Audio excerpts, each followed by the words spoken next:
Good morning, children. Today we are continue the same lesson from geography. The lesson is interior of the earth. Before that, one small recap. Okay, children. First one, layer of earth. First layer crust, second layer mantle, third layer core. Core two types have it. First inner core and outer core. Okay. The second one, earth's moment endogenic force and exogenic force. எர்த்னுடைய மூமெண்ட்ஸில் ரெண்டு forces இருக்குது. ஒன்று first one endogenic force, second one exogenic force.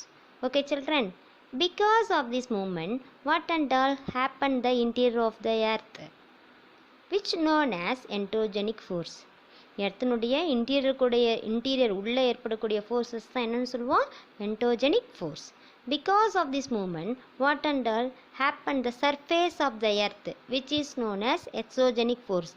எர்த்தினுடைய சர்ஃபேஸில் ஏற்படக்கூடிய force தான் என்னென்னு சொல்லுவோம், exogenic force. Okay children, now we are going to the lesson about earthquake. Now we are going to the lesson earthquake. Okay children, in this we are going cover the topic what and all.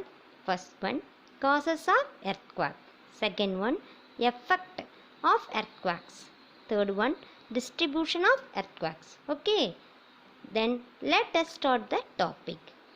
First of all, we should know what is earthquake. Earthquake na enna, அதை பற்றி இந்த டாப்பிக்கில் பார்க்கலாம். Okay children,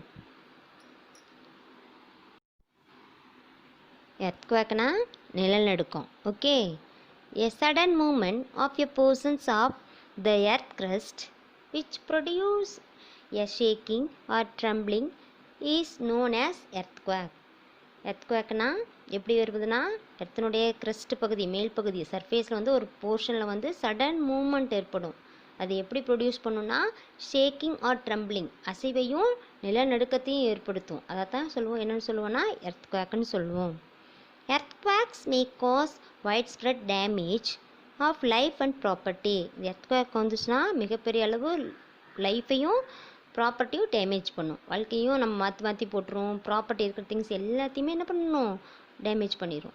the point where this vibration originate is called focus of the earthquake. நம்ம எர்த்துக்குள்ளே வந்து அதனோட vibration எங்கே ஆரிஜினேட் பண்ணுதோ, பாயிண்ட் பண்ணுதோ, அந்த இடத்துக்கு தான் என்ன சொல்லுவோம், ஃபோக்கஸ்.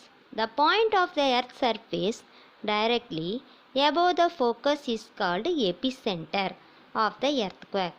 அதனுடைய ஃபோக்கஸினுடைய பாயிண்ட் வந்து எர்த்தினுடைய சர்ஃபேஸில் வந்து எங்கே பாயிண்ட் பண்ணுதோ, டைரெக்டாக எங்கே வந்து பாயிண்ட் பண்ணுதோ அந்த இடத்துக்கு தான் என்ன சொல்லுவோம், epicentre.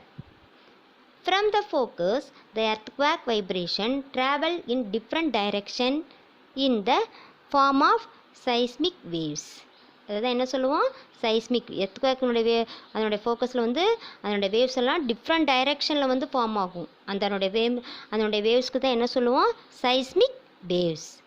Okay, the earthquake waves are recorded by an instrument known as seismograph. எர்த்குவேக்கினுடைய வேவ்ஸ் வந்து ரெக்கார்ட் பண்ணுற ஒரு இன்ஸ்ட்ருமெண்ட்டுக்கு என்ன சொல்லுவோம், seismography. The magnitude of an earthquake is measured by Richter scale. Richter என்பவர் வந்து ஒரு இந்த எர்த்குவேக் வந்து மெஷர் பண்ணுறதுக்கு ஒரு ஸ்கேலை கண்டுபிடிச்சிருக்கிறாரு. அது எப்படி, அந்த ஸ்கேல் எப்படி இருக்குன்னா, the number of the scale range from 0 to 9. அந்த ஸ்கேல் வந்து எதை மெஷர்மெண்ட் பண்ணி வச்சுருக்காங்கன்னா, எதுலதுன்னா 0 to 9 வரைக்கும் அதை மெஷர்மெண்ட் பண்ணி வச்சுருக்காங்க. Then an earthquake of 2.0 on Richter scale or less can be felt only a little. 0.1 Richter ஸ்கேலில் வந்து அந்த எர்த்குவேக்குடைய வேவ்ஸ் வந்து 0.2ன்னு காட்டுச்சுன்னா கொஞ்சமாக தான் அதனுடைய லைட்டாக தான் இருக்கும். அதே மாதிரி ஏன் earthquakes over 5.0 on Richter scale can cause damage from things falling. 5.0 வந்தால் கொஞ்சம் டேமேஜ் பண்ணும், திங்ஸ் எல்லாமே கொஞ்சம் டேமேஜ் பண்ணும். நிலமெல்லாம் பார்த்திங்கன்னா சென்டரில் ஒரு பிளவு மாதிரி ஏற்படும். அதில் இருக்கிற பிளவு மாதிரி ஏற்படும், ஷேக்கிங் ஆகும்போது இந்த பில்டிங்ஸ்லாம் உளுந்து கீழே உள்ளே போகும், மரம் செடி எல்லாமே உளுந்து உள்ளே போயிடும். அந்த மாதிரி டேமேஜை ஏற்படுத்தும். 6.0 on Richter scale R higher magnitude is considered very strong 6.0 5.0 விட 6.0 வந்து அது எப்படி இருக்குமா, ரொம்ப ஸ்ட்ராங்கான வேவ்ஸாக வருமா. எத்தனுடைய வேவ்ஸ் வந்து எப்படி இருக்குமா, ரொம்ப ஸ்ட்ராங்காக இருக்குமா. 7.0 on Richter scale is classified as major earthquake.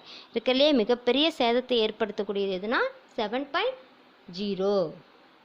Okay, next we are going to the causes of earthquake. எர்த்குவேக்குடைய காசஸ் என்னன்னு இந்த டாப்பிக்கில் பார்க்க போகிறோம்.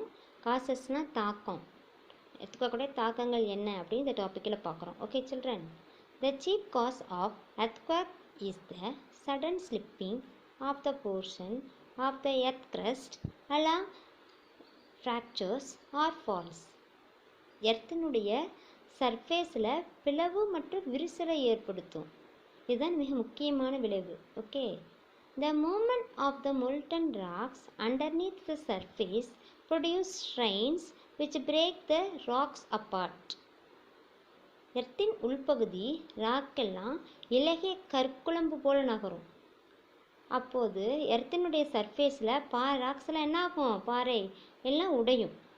Okay, the sudden shifting of landmass causes upheavals in the crust of the earth, sending vibration or waves into the surrounding portion of the earth. Land mass வந்து சடனாக shift ஆகும். அப்போது எர்த்தினுடைய சர்ஃபேஸில் வந்து வைப்ரேஷன் அல்லது வேவ்ஸ் அலைகளை வந்து பரவ செய்யும். Okay, sometimes surface of the earth itself cracks. சில சமயம் சம்டைம்ஸ் சர்ஃபேஸில் வந்து கிராக்குகளை ஏற்படுத்தும். Another cause of earthquake is volcanic activity. Another cause earthquake உடைய another cause என்னன்னா volcanic activity. volcanicனா அந்த எரிமலை another activity. Next topic, effect of earthquake.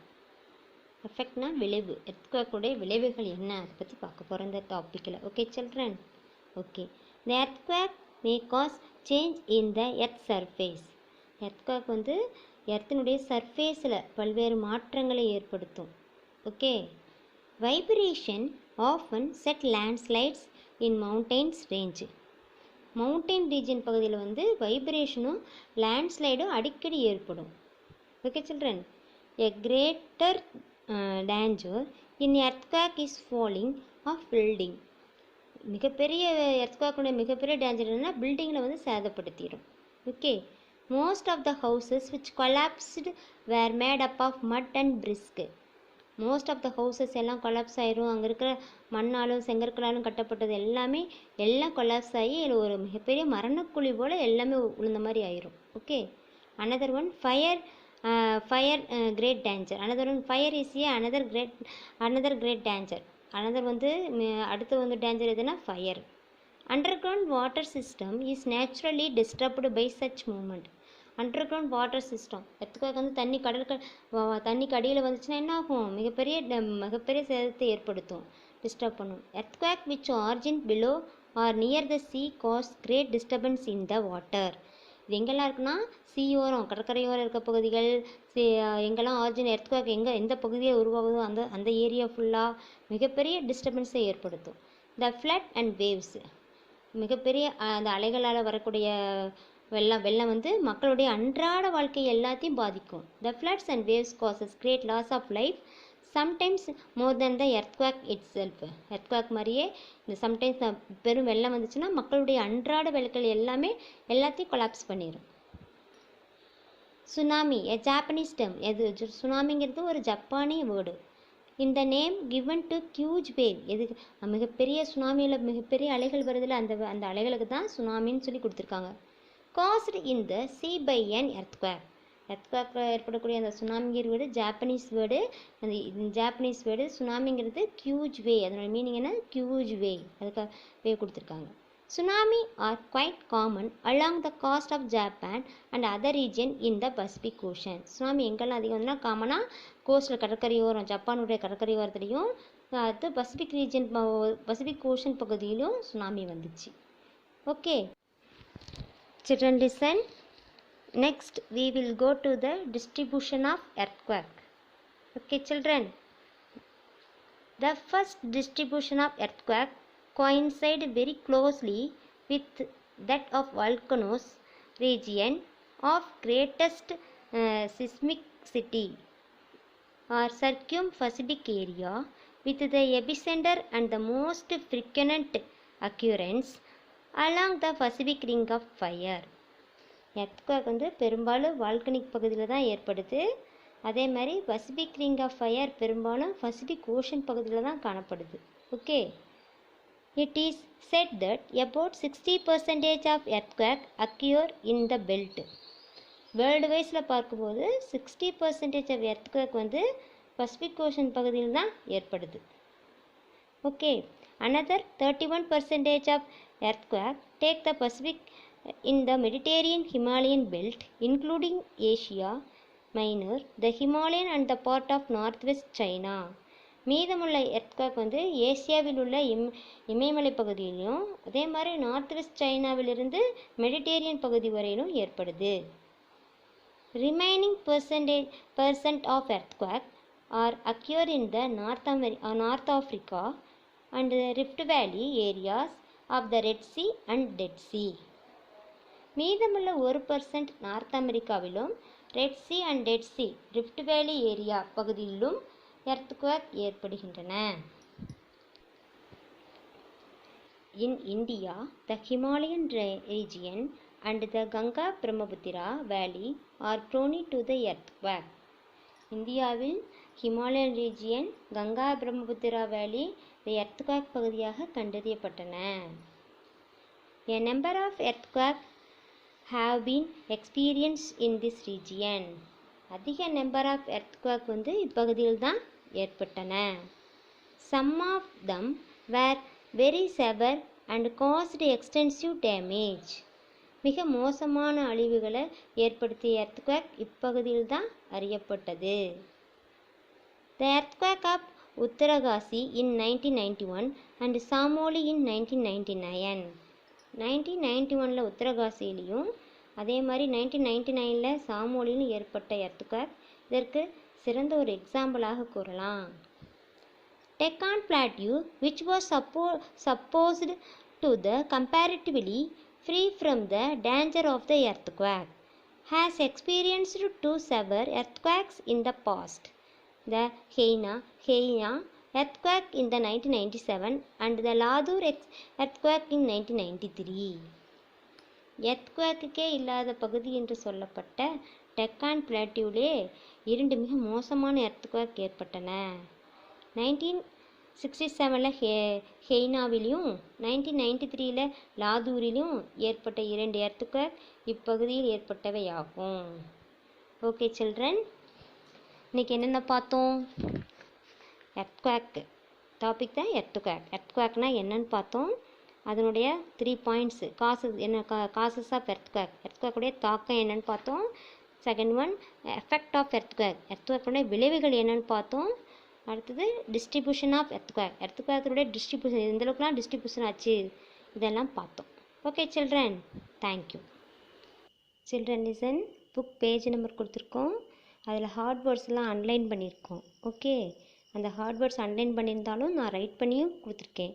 அதில் ஃபஸ்ட் ஒன் லிசன் பண்ணுங்கள். First one trembling, second one magnitude, third one fractures, fourth one explosive, fifth one vicinity, sixth one coincide, seventh one occurrence, eighth one experience, ninth one extensive, 10th one comparatively. Okay, இதுக்கான meaning evening write பண்ணி அனுப்புங்க. Okay, and அசைன்மெண்ட்டும் evening write பண்ணி அனுப்பணும். Okay children, thank you.